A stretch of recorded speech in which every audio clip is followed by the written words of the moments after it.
Universidad Santiago de Cali, Personería Jurídica número 2800 de 1959 del Ministerio de Justicia. El Consejo Superior Universitario y la Rectoría en ejercicio de sus funciones estatutarias y lo dispuesto en el Acuerdo CS-006 del 07 de mayo de 2014 confiere el título Honoris Causa de Doctor en Administración a Javier Gerardo Milei, en mérito de su destacada trayectoria académica, profesional y de servicio público, reflejada en sus aportes al análisis económico y en la promoción de iniciativas orientadas al fortalecimiento de la administración pública, la eficiencia en la gestión estatal y la modernización institucional. En testimonio de ello, se expide el presente diploma en Santiago de Cali, Valle del Cauca, el día 07 del mes de agosto del año 2026, de conformidad con lo establecido en el Acuerdo CS-003 del 5 de agosto de 2026. Firma Juan Carlos Giraldo Castañeda, presidente del Consejo Superior Universitario. María del Carmen Muñoz Rico, vicepresidenta del Consejo Superior Universitario. Carlos Andrés Pérez Galindo, rector de la Universidad Santiago de Cali. Y Luisa Fernanda Muñoz, secretaria general.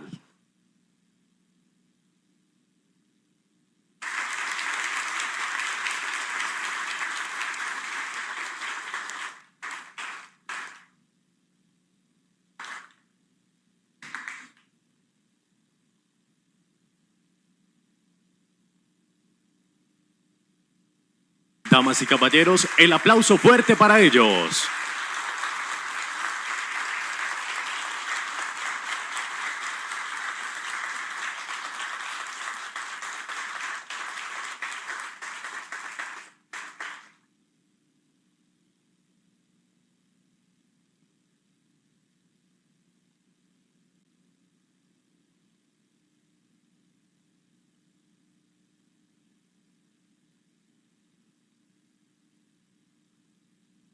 Nuevamente, damas y caballeros, el aplauso fuerte de esta mañana.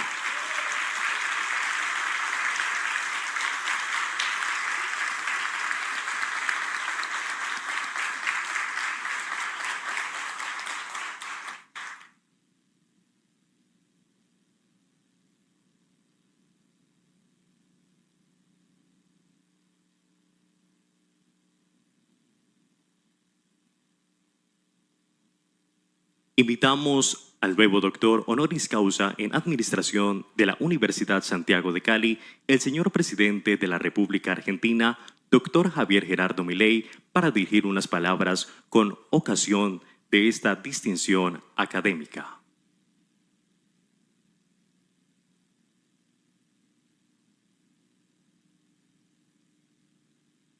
Buenos días a todos. Hola a todos. Quiero agradecer al rector de la Universidad Santiago de Cali, al doctor Carlos Andrés Pérez Galindo y al resto de las autoridades por este doctorado honoris causa. Para mí un orgullo ser distinguido con este honor junto a tantos otros académicos de FUSTE. Considero que este noble reconocimiento posee dos dimensiones. En primer lugar, lo siento un reconocimiento al trabajo que hemos realizado los años que llevamos de mandato, lo que ha servido de inspiración a tantas personas más allá de nuestras propias fronteras. En segundo lugar, lo tomo como un mandato inexorable de seguir profundizando en el camino de la libertad para poder hacer de nuestros países y nuestra región un vergel liberal. Por eso mismo, es un placer para mí poder estar aquí en ocasión de la asunción del flamante presidente Abelardo de la Espriella, a quien le deseo el mayor de los éxitos en su mandato. Su victoria marca un nuevo paso de la región en el cambio hacia las ideas de la libertad.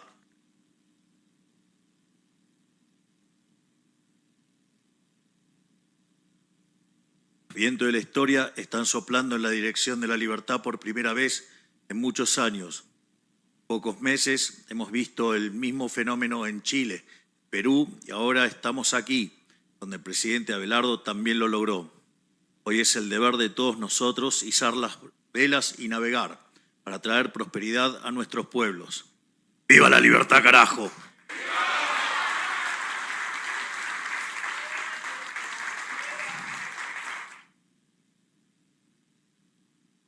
Y ahora se terminó el libreto.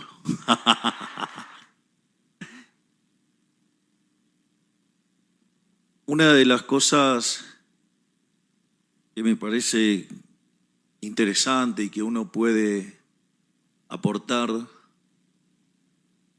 en lo que es en la experiencia desde lo que yo llamo la silla eléctrica. Nosotros, al momento de asumir la responsabilidad al frente del gobierno, conjugábamos lo peor de las tres peores crisis de la historia argentina.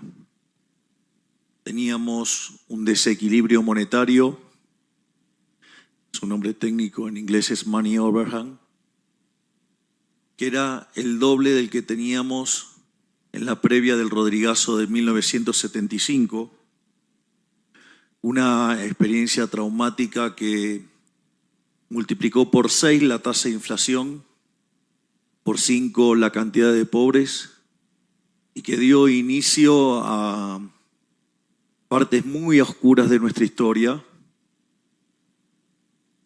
y que, digamos, tanto en lo político como en lo económico y en lo social.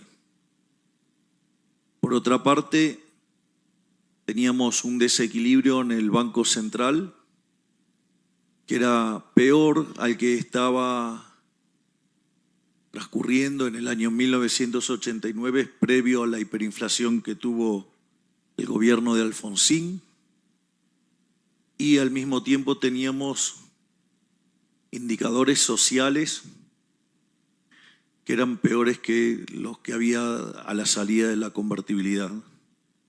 Es decir, que teníamos una situación muy compleja, una situación donde además el desequilibrio fiscal consolidado era de 15 puntos del PBI, 5 en el Tesoro y 10 en el Banco Central.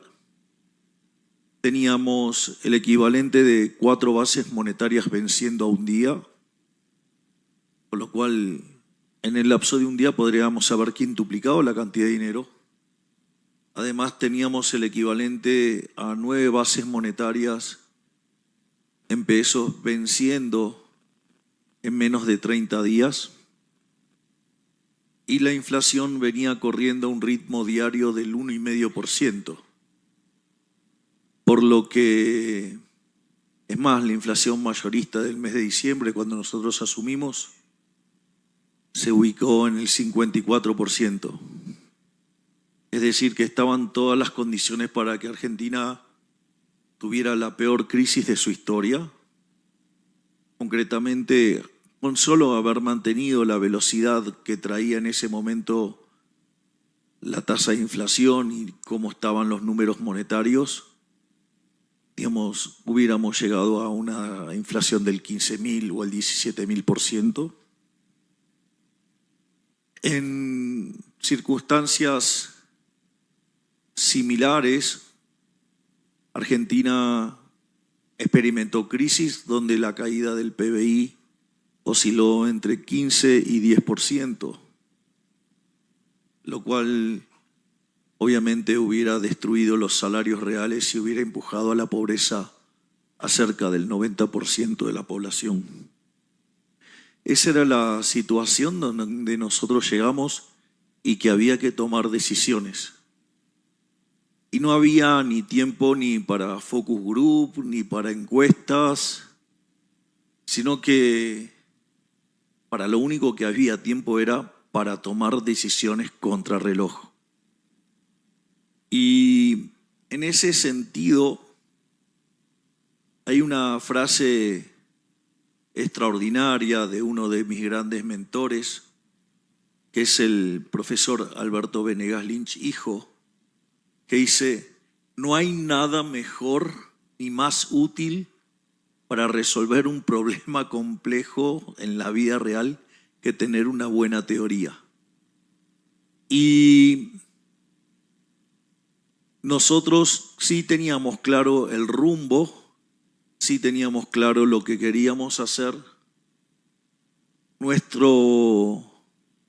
Nuestra guía de cómo diseñar las políticas estaba marcado también en la definición del liberalismo que nos ha brindado nuestro máximo prócer de la libertad, el doctor Alberto Venegas Lynch, hijo, y que dice: el liberalismo es el respeto irrestricto del proyecto de vida del prójimo, basado en el principio de no agresión y en defensa del derecho a la vida, a la libertad y a la propiedad. Y todas las decisiones que nosotros hemos tomado han tenido como marco rector justamente la definición del liberalismo. A su vez, anoche, estoy terminando mi reciente libro, que creo debe ser ya como el número 18, que se llama La moral como política de Estado.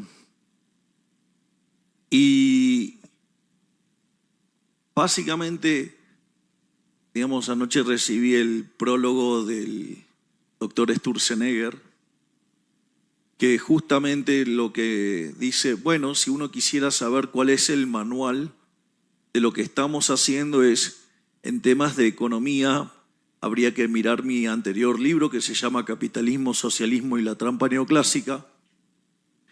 Y, para entender, la forma en la cual tomamos decisiones en la cuestión política, está la moral como política de Estado. Y esto es muy relevante porque hace a la forma en la cual nosotros tomamos decisiones. Y nosotros decimos que nuestras decisiones están basadas en 3 pilares: en los valores éticos y morales, que son la base de Occidente, en la eficiencia económica y en el utilitarismo político. Y en ese sentido hay un orden de mérito, y hay un orden de mérito claro. Nosotros regularmente hemos visto a lo largo de nuestros debates académicos todas las discusiones acerca de las problemáticas o cómo se terminan enfrentando la economía, o sea, la eficiencia económica contra la política. Es decir, el utilitarismo político, el intento tomar medidas para poder recolectar votos y ganar elecciones. Y en general, ese debate, que los economistas creemos que ganamos en las aulas y en los claustros. El problema más grande es que siempre terminamos perdiendo los hechos porque el que corta el bacalao es el político, y cuando ustedes están hablando de recortar el gasto público, es recortarles poder. Y eso es lo que no quieren hacer. No quieren devolverles la libertad. Les gusta proclamarla, pero no devolvérselas. Y la realidad es que básicamente uno ve ese debate, tiene la sensación de que gana, pero siempre los hechos pierde. Eso fue también un elemento muy determinante al momento de ingresar a la política. Recuerdo que estaba en una cena, estaba con mi hermana, y de enfrente tenía a un político y que tenía ideas que no estaban alejadas a las ideas de la libertad. Entonces llamó al hijo y me trajo una boleta electoral. Entonces me dijo, muy interesante la batalla cultural, muy interesante todo. Me dice, pero ¿dónde están acá las ideas de Milei? Y me dijo que si no me metía no iba a cambiar nada. Y la realidad es que cuando ustedes van y ven un partido de fútbol, obviamente que lo voy a hacer, con mis colores, ¿sí? Y ustedes van a ver un partido del seleccionado argentino, ustedes van a ver que los hinchas argentinos somos intensos. Sí, apasionados, intensos, muy. Y, exacto. Es decir, yo diría que cualquier personaje de Puccini no nos llega ni a los talones. Bienvenido, Anthony. Qué placer, no te había visto. Perdón que no te saludé. Gracias. Estás haciendo un excelente trabajo, te felicito, si de algo sirve.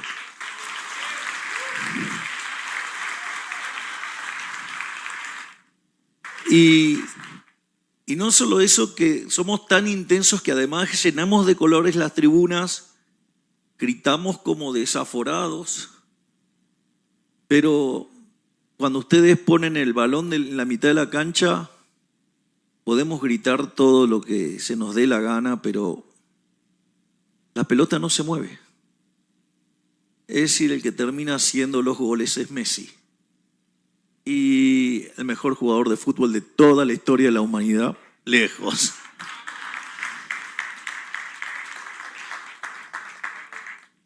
Mire, digamos, está el jugador promedio entre los buenos. Están jugadores con 2 desvíos de la media o 3, ¿no? Digamos, ya sea Cristiano Ronaldo, ya sea Mbappé, grandes jugadores, pero ninguno como Messi con 6,5 desvíos respecto de la media. Por eso es el mejor de todos. Y no podía dejar de decirlo.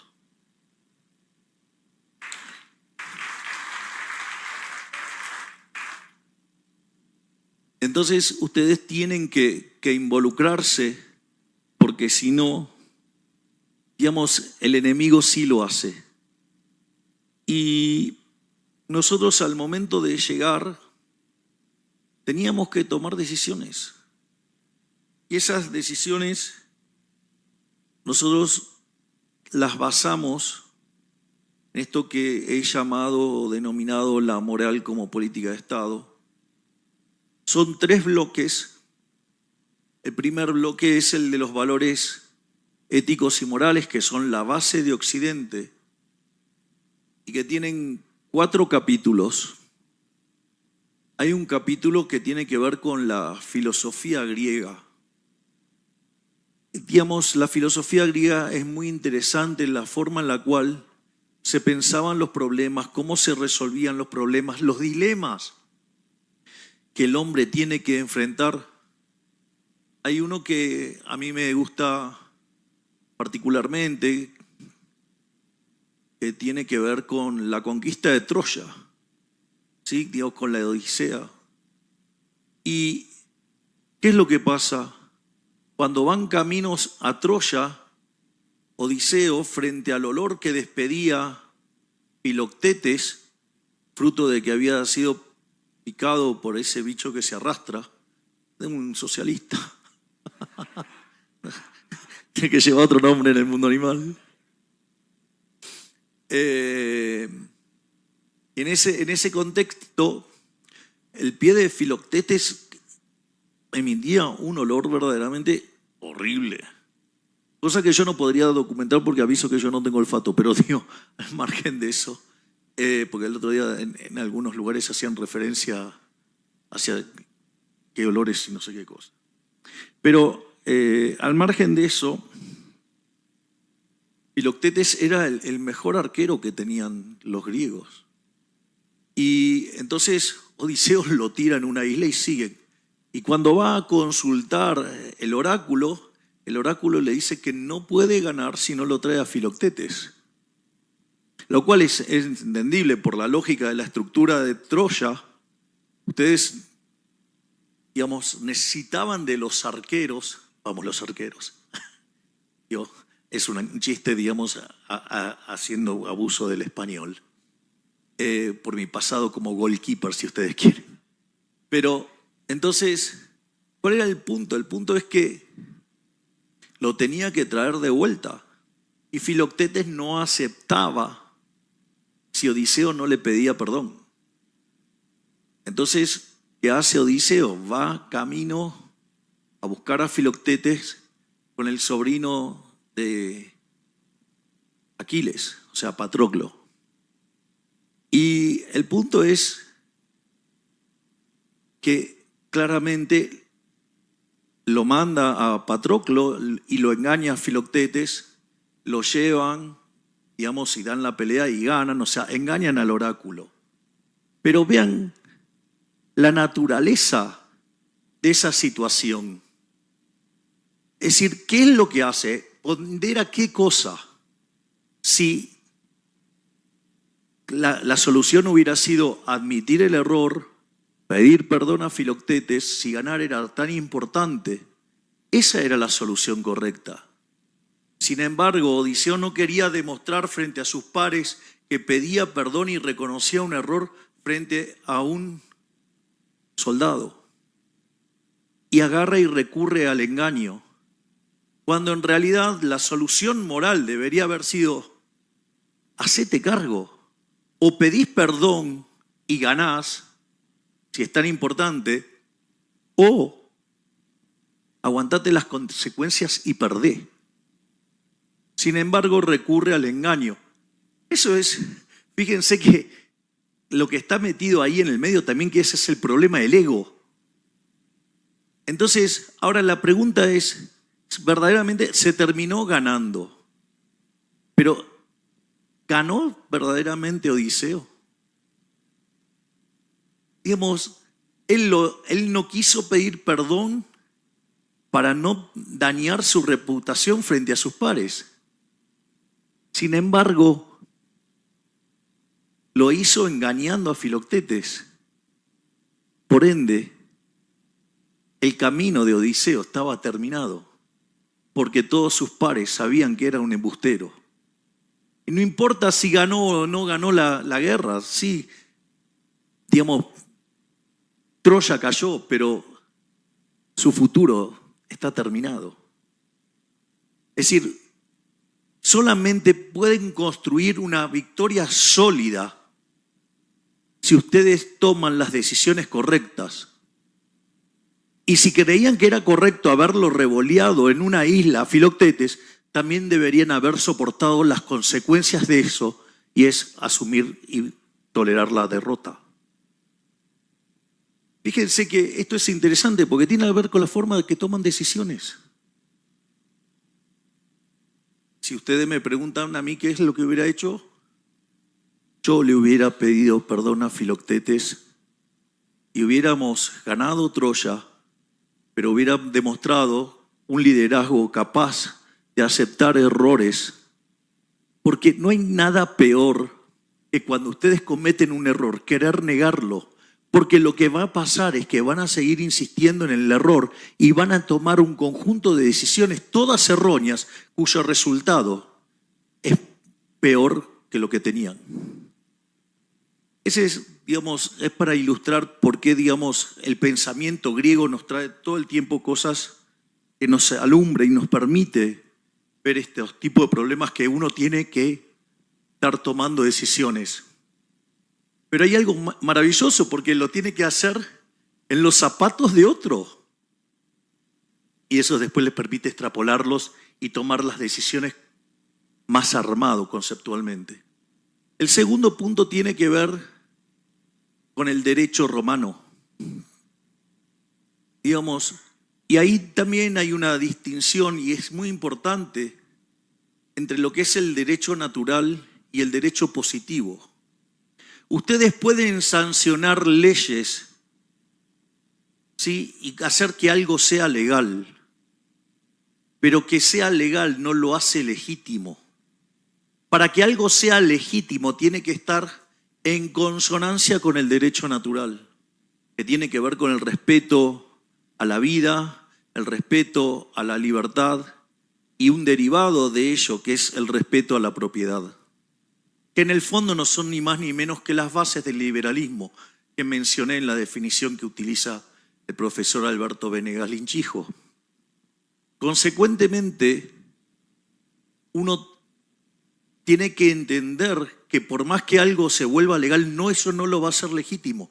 Yo podría sacar una ley donde digo, bueno, a partir de ahora los que no me gustan los hago asesinar. Eso son experiencias que en la historia pasaron. pero eso no lo hace legítimo. Es decir, puede ser legal, pero es profundamente ilegítimo. Y en eso la política tiene mucho que hacer y mirar al momento de la toma de decisiones. Yo después voy a hacer una aplicación con el ajuste que nosotros hicimos. La tercera cuestión es la rectitud de los estoicos. Sin lugar a dudas, el caso más emblemático de los estoicos es el del rey Salomón, el rey sabio. Cuando hereda el trono, le pide al Creador 3 virtudes. Le pide sabiduría para distinguir el bien del mal, coraje para elegir el bien y templanza para mantenerse en el camino del bien. Y al tener que ocupar una posición de poder, como la de rey o como la que podrías tener un presidente, piden por otra virtud más, que es la de ser justo. Porque lo que vamos a ver es que cuando uno toma medidas que son justas, esas medidas van a promover la eficiencia y eso, digamos, va a derivar en rédito político. Y que de hecho no dista de lo que son las virtudes, el capítulo de las virtudes de Adam Smith en la teoría de los sentimientos morales, donde Adam Smith agrupa el coraje y la templanza en lo que es el autocontrol, y eso le permite sumear una virtud nueva que es la beneficencia, pero no la beneficencia con el bolsillo ajeno, beneficencia con el bolsillo propio. Y el cuarto capítulo de la parte de los valores son justamente los valores judeos cristianos. Y a mí, digamos, siempre me gusta resaltar en el momento en el cual el Creador le entrega las tablas de la ley a Moisés y, digamos, los que son los 10 mandamientos. Es interesante porque en la versión de los 10 mandamientos que está en el libro de Éxodo están todos los elementos que hacen a la base del liberalismo. En el primer mandamiento, como está presentado en el libro del Éxodo, dice: yo soy tu Dios, el que te sacó de la casa de la esclavitud de Egipto, el que te dio la libertad. Es decir, en el primer mandamiento está declarada la libertad. Es decir, el primer elemento que le otorga el Creador al ser humano es la libertad. Y no existe ni libertad ni propiedad si antes no viven. Por eso también se proclama no matarás, también se proclama no robarás. Fíjense, libertad, vida, propiedad. Es más, cuando dicen no levantar falsos testimonios, que le vendría bárbaro eso a los periodistas que todo el tiempo se la pasan mintiendo. En ese sentido, lo que ustedes ven es que ahí también está el respeto de los contratos. También, digamos, hay toda una parte de lo que es el no hacer y ya, digamos, está más allá, digo, de los 10 mandamientos. Pero, ¿y esto por qué lo señalo? Porque tiene que ver con el segundo bloque analítico, es el tema de la eficiencia. La eficiencia puede ser planteada en el sentido estático o puede ser planteada en el sentido dinámico. En el sentido estático, ustedes tienen el análisis tradicional de Pareto, pero el problema con el análisis tradicional de Pareto es que para derivar la idea de la mano invisible, es decir, que cada uno de nosotros, guiado por su propio interés, conduce al máximo bienestar general, requiere en el formato neoclásico de una estructura topológica. Y esa estructura es un traje muy ajustado, muy apretado. Y el problema es que Además, los economistas hemos decidido que cada vez que la vida real no coincide con nuestro modelo ideal, en lugar de querer cambiar el modelo, decimos que es un fallo de mercado, lo cual es una aberración también. Si no se rían porque es así. Si no, vean un libro de microeconomía o teoría de los precios y van a ver la estructura. Por eso a mí me gusta mucho más la estructura donde la prueba que hace Hans-Hermann Hoppe, porque lo que construye Hans-Hermann Hoppe es que utilizando el principio de no agresión, es decir, por lo tanto está vigente el derecho a la vida, el derecho a la propiedad, y si ustedes, digamos, respetan el principio de apropiación de Locke, que aquel que descubre algo, salvo que sea de otro, es propio, digo, con esos elementos ustedes pueden derivar la idea de lo que los neoclásicos denominan óptimo de Pareto o lo que es la idea de la mano invisible de Adam Smith. Pero al cambiar la estructura analítica de la prueba, desaparece el problema de los fallos de mercado. Es decir, dado que el mercado es un proceso de cooperación social donde se intercambian voluntariamente derechos de propiedad, deja de existir el fallo de mercado. Es decir, la única manera que puede aparecer un fallo de mercado es que aparezca alguien con una pistola en la cabeza. Bueno, eso se llama Estado, pero eso no es mercado, justamente.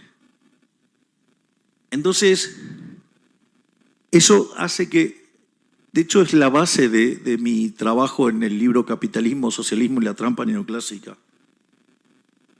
Y lo más interesante es la idea de la eficiencia dinámica. Hay un trabajo maravilloso, extraordinario del profesor, otro de mis mentores, Jesús Huerta de Soto, que se llama la teoría de la eficiencia dinámica. Él define la teoría de la eficiencia dinámica o la eficiencia dinámica como aquel sendero que maximiza el crecimiento económico. Y lo que descubre es que nada que sea injusto puede ser eficiente. Si algo es eficiente, forzosamente tiene que ser justo. Y si es justo, es eficiente. Son dos caras de la misma moneda. Es decir, no hay dilema entre eficiencia y justicia. Y eso surge de cuando ustedes incorporan los valores correctos. Es decir, deja de haber relativismo moral y hay un conjunto de valores morales, valores éticos que no se negocian de ninguna manera. No se negocia el derecho a la vida, no se negocia el derecho a la vida en cualquiera de sus estadios. No se negocia el derecho a la libertad y no se negocia el derecho a la propiedad. Si ustedes respetan esos derechos son consistentes con la búsqueda de un sendero eficiente. Y eso hace que aun cuando ustedes no supieran nada de crecimiento económico y abrazaran en el fondo las ideas de la libertad, que son las que sostienen estos valores, ustedes van a prosperar. No por nada aquellos países que son más libres son 12 veces más ricos que los reprimidos, tienen 25 veces menos de pobres en el formato estándar, 50 veces menos en el formato extremo, crecen el doble. Digamos, los datos son contundentes. Y las ideas de la libertad son consistentes con los valores judeos cristianos. Es decir, hace cerca de 4.000 años que ya sabemos cómo se abraza la prosperidad.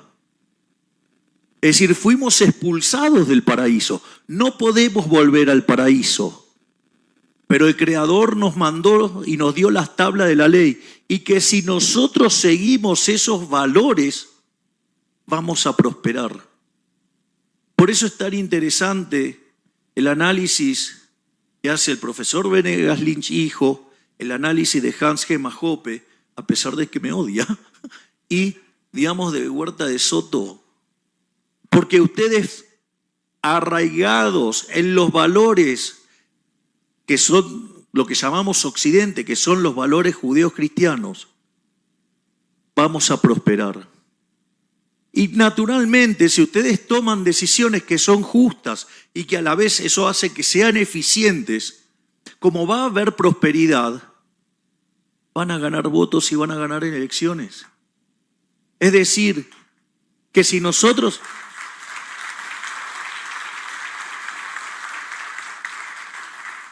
Esto es, abrazando las ideas de la libertad, traeremos prosperidad y eso lo vamos a poder validar recurrentemente en las urnas. Vamos a generar un siglo de oro de prosperidad para nuestras naciones y vamos a terminar de una vez por todo con esa inmundicia que es el socialismo.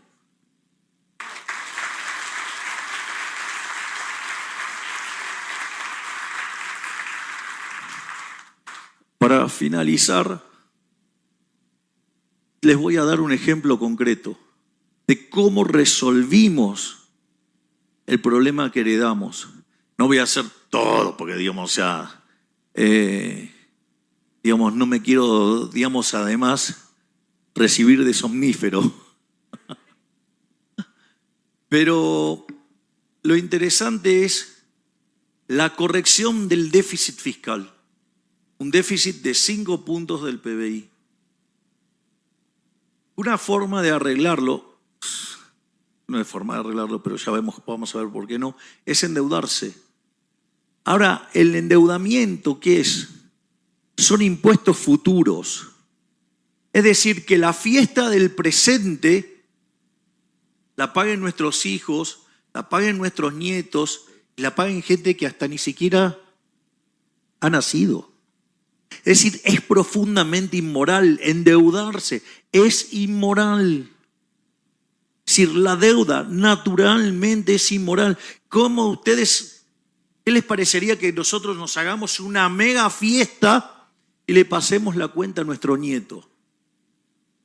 No lo hagan con ustedes, vean que lo hace otro, van a ver lo mal que luce eso.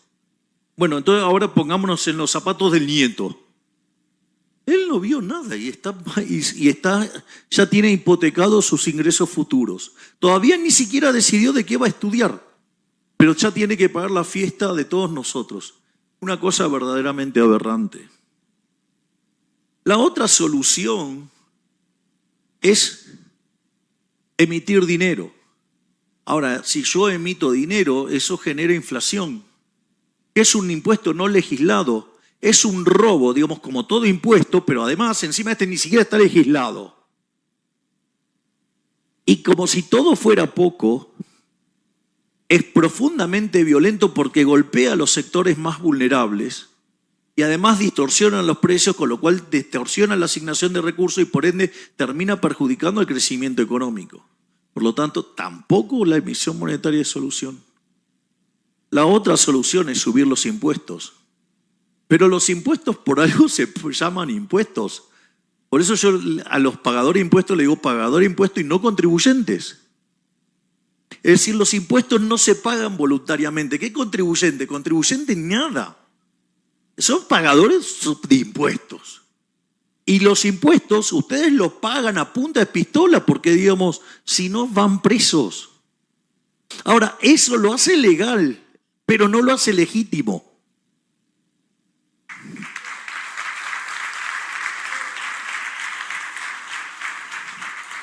Por lo tanto, la solución claramente no era subir los impuestos. Y ahí hicimos lo que nadie creía que podíamos hacer. Todo el mundo decía que era imposible que achiquemos el déficit fiscal de 5 puntos del PBI en un mandato. Que difícilmente podíamos llegar a achicar 1 punto del PBI por año.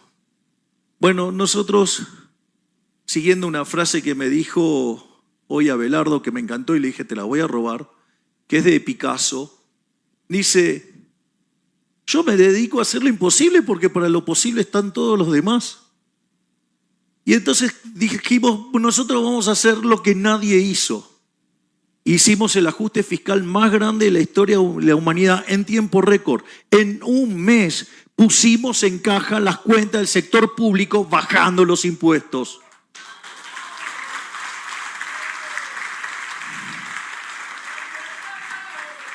De hecho, nos gustó tanto la idea que en la medida que la economía empezó a recuperarse, bajamos 3 puntos más y somos el primer gobierno de la historia argentina que baja 3 puntos del PBI en impuestos.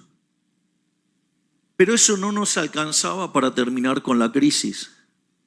Había que resolver el problema del Banco Central, que era el doble de grande el problema que el que teníamos en el Tesoro. Y ahí no solo el equipo de Toto Caputo, digamos, nuestro ministro de Economía, sino con su secretario de Finanzas, hoy canciller, Pablo Quirno, y el presidente del Banco Central, lograron resolver el problema del déficit cuasi fiscal, que eran 10 puntos del PBI, y el problema de la deuda en pesos, lo logramos resolver todo a soluciones de mercado. Lo hemos logrado resolver sin confiscaciones, sin robo. Por primera vez en la historia hicimos un programa de estabilización que no partió del robo ni la expropiación. Lo hicimos respetando el derecho de propiedad. Y de una inflación mayorista que iba al ritmo del 300%, hoy ronda al 20-25%. De una inflación que iba camino al 15.000 o 17.000%, hoy es en torno al 30%. Es decir, hemos logrado ser profundamente exitosos en bajar la inflación sin vulnerar el derecho de propiedad. Pero no solo eso, decían que si hacíamos ese ajuste, íbamos a hundir a la economía argentina en una recesión. Y sin embargo, hace 26 meses que la economía argentina crece de manera ininterrumpida. No solo eso, si tomamos el estimador mensual de la actividad económica de diciembre del 23, desestacionalizado, en los 2 primeros años hemos crecido 11%, es decir, un poco más del 5% anual, cuando en los 100 años previos de historia argentina la economía se expandía al 1%. Y no solo eso, hacía más de una década que no crecía. Es decir, quintuplicamos el ritmo de crecimiento. Pero esto de haber bajado el déficit fiscal y el déficit cuasi fiscal y haber bajado impuestos implicó devolverle a los argentinos 100.000 millones de dólares. Y esos 100.000 millones de dólares han permitido que junto a la ministra de Capital Humano, Sandra Petovelo, y la ministra de Seguridad, que puso en caja a los reos, porque acá en Argentina ahora el que las hace las paga, eso permitió devolverle 100.000 millones de dólares a los argentinos y que la pobreza en la frecuencia mensual pasara de niveles del 57% al 29%. Es decir, además hicimos crecer a la economía y además sacamos a 14 millones de argentinos de la pobreza. Pero no solo eso, la indigencia cayó del 20% al 6% y los niños en situación de pobreza del 70% pasaron al 42%. Claramente nos queda un montón para hacer. Pero si nosotros seguimos tomando como norte las ideas de la libertad, mientras que cambiamos nuestra política de asistencia a los más vulnerables, donde dejamos de regalarles el pescado para enseñarles a pescar, que es el concepto de capital humano, que además seguimos abriendo la economía y además para explorar y explotar los rendimientos crecientes y acelerar el crecimiento económico, desregulamos todos los días. Hoy llevamos 17.000 desregulaciones prácticamente, es decir, sacamos a un ritmo de 17 regulaciones por día, las borramos. Todo eso va a derivar en un proceso virtuoso de crecimiento. Nuestro país, riesgo país, cuando nosotros llegamos estaba en 3.000, hoy está en torno a los 400 puntos básicos. Es decir, Argentina, guiada por los valores morales, guiada por los valores judeocristianos, puesto al servicio de los hombres, al servicio de los ciudadanos y fomentando las ideas de la libertad, está saliendo de su noche oscura, está saliendo de la decadencia y con esto, abrazando los valores judeo-cristianos, haremos grande a la Argentina nuevamente. Muchas gracias y ¡viva la libertad, carajo!